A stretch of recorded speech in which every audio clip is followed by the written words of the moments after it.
আজ চলে এসেছি খিচুড়ি প্রেমীদের জন্য এক পাকে আমিষ খিচুড়ির রেসিপি নিয়ে। নমস্কার বন্ধুরা, বাঙালির খাওয়া দাওয়ায় আরেকটি পর্বে সকল দর্শক বন্ধুকে স্বাগত জানাচ্ছি।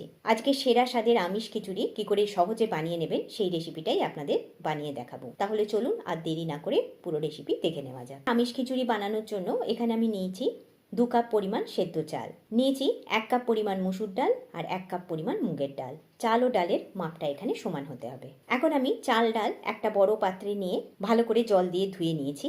এখন এটাকে আমি আধ ঘন্টা ভিজিয়ে একপাশে রেখে দিচ্ছি। খিচুড়িটা রান্নার জন্য এখানে আমি কিছুটা ফুলকপি নিয়েছি, কিছুটা নিয়েছি মটরশুঁটি, আর নিয়েছি কুচিয়ে নেওয়া টমেটো আর 3-4টে কাঁচা লঙ্কা। আমাদের চাল ডালটা ভালো মতো আধ ঘন্টা জলে ভিজে কিছুটা ফুলে উঠেছে। এখন গ্যাস জ্বালিয়ে চাল ডালটাকে একটু সেদ্ধ করবার জন্য বসিয়ে দিয়েছি। চাল ডালটা যখন গরম হয়ে বেশ একটু ফুটে উঠবে, ফুটে ওঠা পর্যন্ত একটু অপেক্ষা করব। এখন ঢাকাটা খুলে নিচ্ছি। চাল ডালটা দেখুন বেশ একটু ফুটে উঠেছে। এই ফুটে উঠলে এই সময় আমরা অ্যাড করে দেবো কেটে রাখা টমেটো, কাঁচা লঙ্কা, আর দিয়ে দেবো যে মটরশুঁটিটা আমরা ছাড়িয়ে রেখেছিলাম সেটা।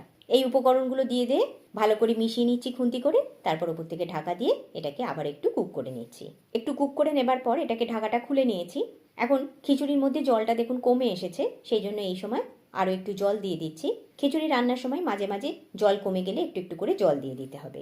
এবার গুঁড়ো মশলাগুলো দিয়ে দেবো। প্রথমে দিয়ে দিচ্ছি 1 টেবিল চামচ নুন, দিয়ে দিচ্ছি হাফ টিস্পুন হলুদ গুঁড়ো, 1 চামচ জিরে গুঁড়ো, হাফ টিস্পুন লঙ্কা গুঁড়ো, 1 চামচ ধনে গুঁড়ো।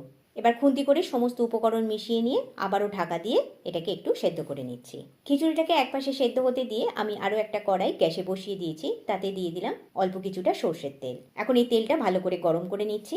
গরম হয়ে গেলে তাতে দিয়ে দেবো কেটে রাখা ফুলকপিগুলো। ফুলকপিগুলোকে আমি হালকা গরম জলে একটু ভাপিয়ে নিয়েছি। এবার লাল লাল করে ভেজে নিচ্ছি। ফুলকপিগুলোতে হালকা লালচে কালার ধরে গেছে। এবার এগুলোকে নামিয়ে নেব। এদিকে খিচুড়িটাও আরেকটু সেদ্ধ হয়ে গেছে। এবার সেই ফুলকপিটা এই সময় দিয়ে দেবো চাল ডালের মধ্যে, দিয়ে ভালো করে মিশিয়ে নিচ্ছি। আর আবারও অল্প একটু জল দিয়ে দিচ্ছি, জলটা এই সময় কম হয়ে গেছে।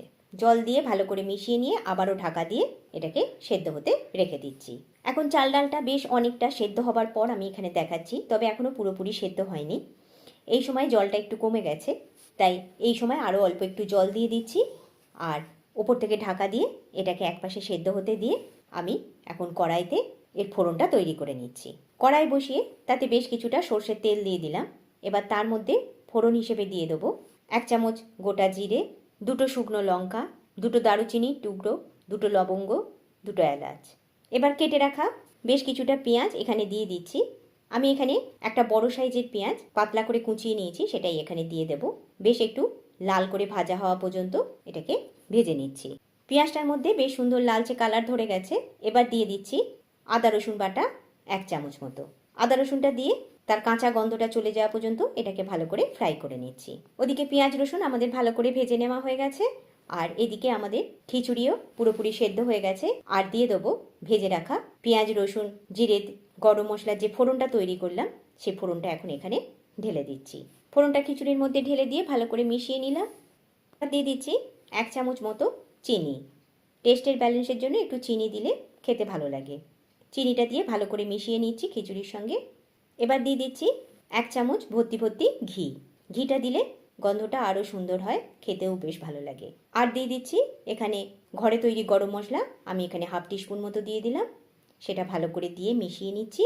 এবার ওপর থেকে ঢাকা দিয়ে এটাকে কিছুক্ষণ রেখে দিচ্ছি। সার্ভ করবার সময় ঢাকা খুলে সার্ভ করব। এখন খিচুড়ি সার্ভ করবার জন্য পুরোপুরি তৈরি হয়ে গেছে। আমি ডিম ভাজা, বাঁধাকপির তরকারি আর পাঁপড় ভাজার সঙ্গে আজকে গরম গরম খিচুড়ি সার্ভ করে দিয়েছি। আপনারা আপনাদের পছন্দ মতো যে কোনো রকম ভাজা দিয়ে এটাকে সার্ভ করে দিন। দেখুন বাড়ির সকলেও ভীষণ খুশি হয়ে যাবে। রেসিপি কেমন লাগলো অবশ্যই জানাবেন। এই রকম নিত্য নতুন রেসিপি পাওয়ার জন্য অবশ্যই চ্যানেলটিকে সাবস্ক্রাইব করে পাশে থাকা বেল আইকনটা প্রেস করে রাখবেন। ইউটিউব থেকে ভিডিওটা দেখলে অবশ্যই লাইক এবং শেয়ার করবেন। আজ তাহলে বিদায় নিচ্ছি। সকলে সুস্থ থাকুন, ভালো থাকুন। বাই।